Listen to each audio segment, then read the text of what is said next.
Be strong.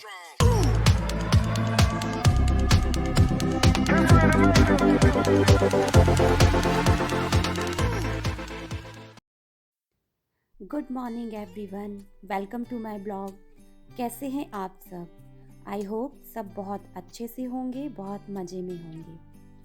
आज के blog में मैं शेयर कर रही हूँ अपना मॉर्निंग रूटीन। ये अर्ली मॉर्निंग नहीं है, अभी सुबह के 8:30 हो रहे हैं और मेरे हस्बैंड ऑफिस जा चुके हैं और आज से बेटे का भी स्कूल स्टार्ट हुआ है, तो मैं उसे स्कूल छोड़कर आई हूँ और फिर मैंने ब्रेकफास्ट किया और मैं जुट गई अपने सफाई के काम में।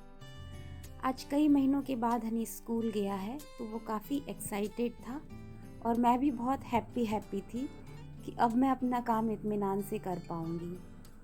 नहीं तो होता क्या है, एक तो हनी इसी रूम में अपनी ऑनलाइन क्लासेस लेता है तो सफाई का काम भी अच्छे से नहीं हो पाता और मम्मी कभी ये दो कभी वो बनाओ, तो अपना काम छोड़ो, पहले इनका काम, बच्चों का काम पहले करना होता है। तो आज विदाउट एनी इंटरफेरेंस मैं अपना काम तसल्ली से कर पा रही हूँ म्यूज़िक को सुनते हुए, और घर पे बहुत शांति लग रही है आज तो।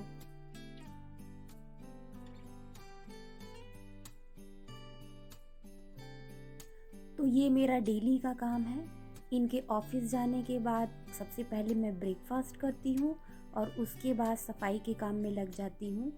सभी चीज़ों को अरेंज करती हूँ और उनको करीने से रखती हूँ, और इन कामों में मुझे कभी भी बोरियत नहीं लगती है, बल्कि मज़ा आता है करने में।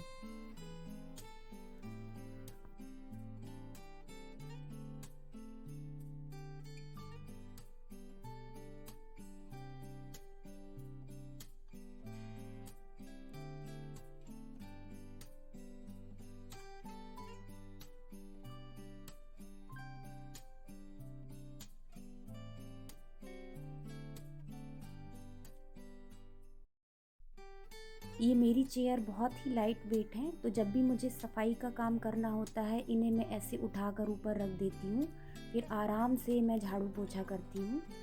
सारी चीज़ों को मैं ऐसे फटकार के रखती हूँ ताकि उनकी जो डस्ट वगैरह है वो निकल जाए, और कारपेट को मैं हमेशा बालकनी में अपने फटकारती हूँ।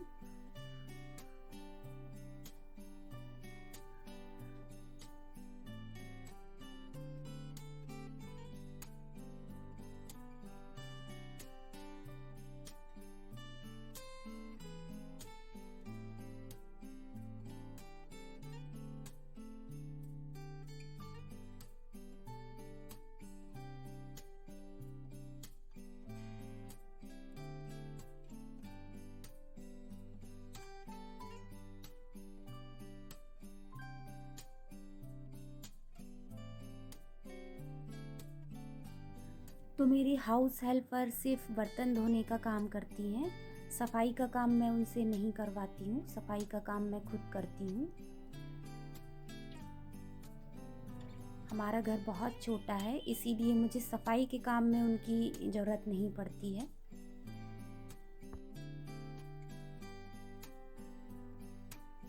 तो मुझे ऐसा लगता है कि ऑनलाइन क्लासेस से बच्चे भी बोरियत फील करने लगे थे और बच्चे भी चाह रहे थे कि अब स्कूल खुल जाए।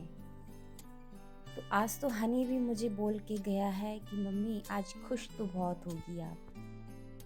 मैंने हनी को सारे प्रिकॉशंस रिमाइंड करके ही स्कूल भेजा है कि कैसे समय समय पर सैनिटाइज़र यूज़ करते रहना बेटा, और थोड़ा सोशल डिस्टेंसिंग को भी फॉलो करते रहना।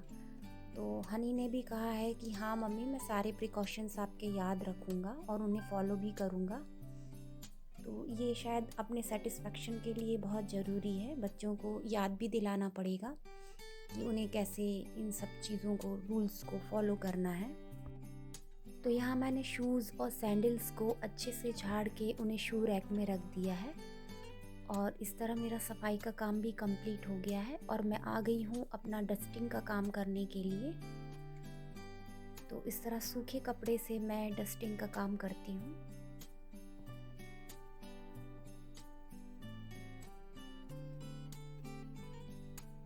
और ये है हनी की स्टडी टेबल, इसे मैं कोलिन से साफ़ कर रही हूँ क्योंकि मुझे आज ये बहुत दिनों बाद मिली है ढंग से साफ़ करने के लिए। और ये जो पेन स्टैंड आप देख रहे हैं इसकी टेबल पे, ये हनी ने ही इसका मेकओवर किया है।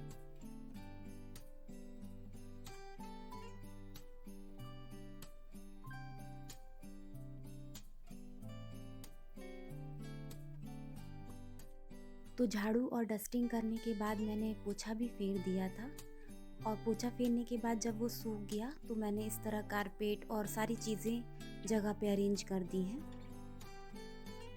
और इसी तरह मैंने अंदर के रूम की भी सफाई कर ली है। तो अभी मेरा पूरा घर व्यवस्थित हो चुका है।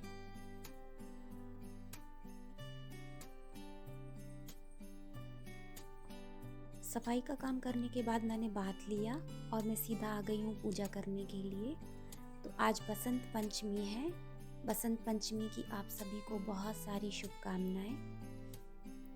आज मुझे पूरा अपना मंदिर अरेंज करना था। दीपावली के बाद सीधे मैं आज अपने मंदिर की सफाई कर रही हूँ। तो बसंत पंचमी थी, इसीलिए आज मैंने भी पीले कपड़े पहने हैं और मैं भगवान को भी पीले कपड़े ही पहनाने वाली हूँ। तो मेरे मंदिर में भगवान की जितनी भी मूर्तियाँ हैं उन्हें मैंने एक थाली में रख दिया है और एक सूखे कपड़े से मैं पहले पूरे मंदिर की सफाई कर रही हूँ। और उसके बाद भगवान की जितनी फ़ोटो है उन्हें सूखे और गीले दोनों कपड़ों से पोंछ के मैं अरेंज करती जाऊंगी। तो मेरी हाउस हेल्पर अभी आई हुई हैं और वो किचन में बर्तन धो रही हैं। तो जब वो पूरे बर्तन धो लेंगी और किचन मेरा एकदम साफ़ सुथरा हो जाएगा, तभी मैं जाकर भगवान के लिए भोग प्रसाद बनाऊंगी।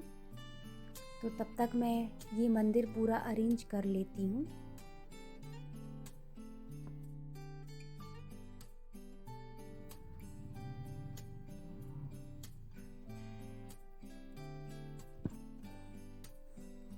तो मैंने बाबा की मूर्ति को स्नान करवा दिया है और उन्हें पीले वस्त्र धारण किए हैं।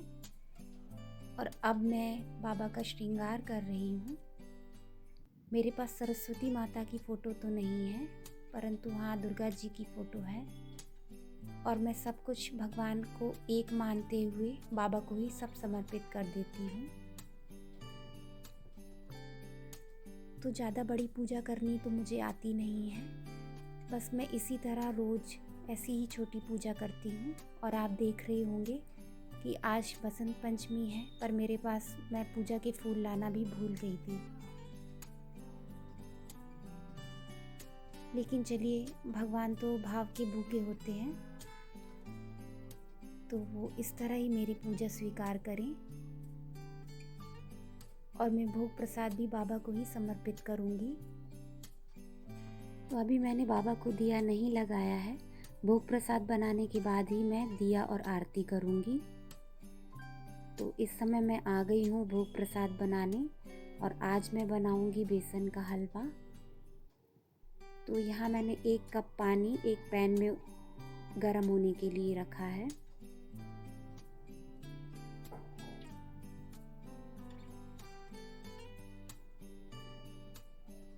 तो आज बसंत पंचमी थी, तो सोचा क्यों ना भगवान को बेसन के हलवे का भोग लगाया जाए। और यहाँ एक पैन में मैंने 3 बड़े चम्मच करीब घी लिया है।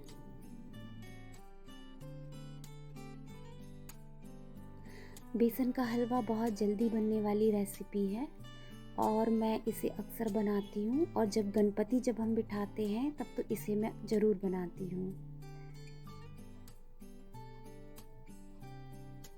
तो जैसे आटे का हलवा बनता है या और भी हलवे बनते हैं, वैसे ही बेसन का हलवा भी बनता है।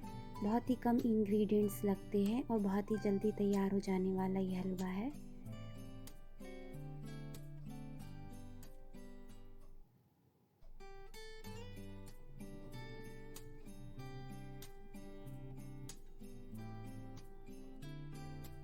यहाँ मैं पानी गर्म कर रही हूँ बेसन के हलवे में डालने के लिए। यहाँ जो हम बेसन भूनेंगे उसमें डालने के लिए, चाशनी बनाने के लिए ये पानी नहीं है। और अभी मैंने इसमें ऐड किए हैं केसर के धागे। इस पानी में आप येलो कलर की कुछ ड्रॉप्स भी ऐड कर सकते हैं। और जब घी गर्म हो जाए तो इसमें मैंने डाला है 1 कप करीब बेसन, तो जैसे आपने 1 कप करीब बेसन लिया तो आप 1 कप ही पानी गरम करें और अब हमें इन्हें अच्छे से भूनना है और तब तक भूनना है जब तक बेसन से एक अच्छी सी खुशबू ना आने लगे। तो इसे धीमी आंच पर भूनते रहिए।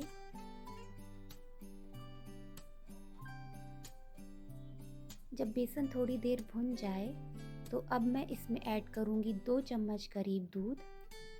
दूध डालने से बेसन का हलवा दानेदार बनता है, इसका टेक्सचर बहुत अच्छा हो जाता है।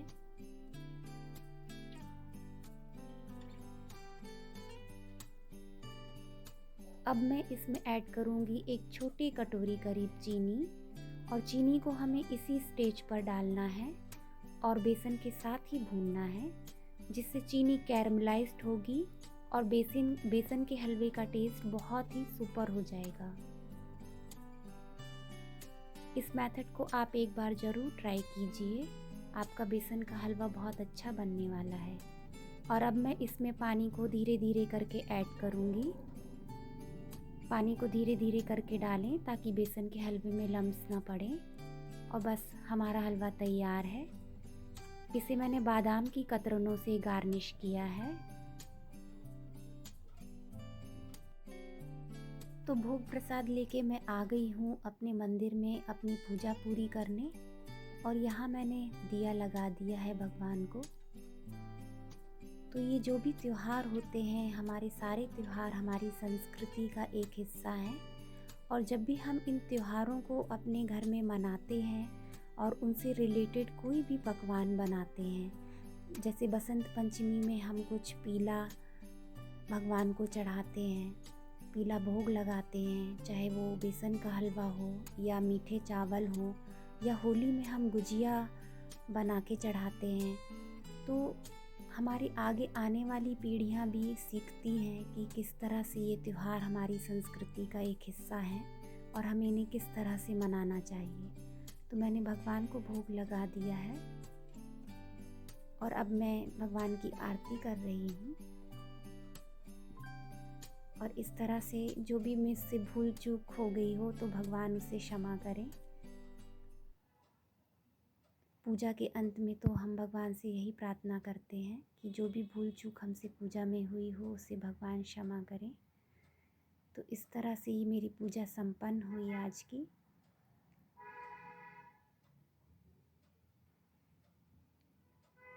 तो अगर आपको आज का मेरा ब्लॉग पसंद आया हो और मेरी पूजा और भगवान का भोग प्रसाद पसंद आया हो तो प्लीज़ मेरे वीडियो को लाइक करें, सब्सक्राइब करें और ज़्यादा से ज़्यादा शेयर करें।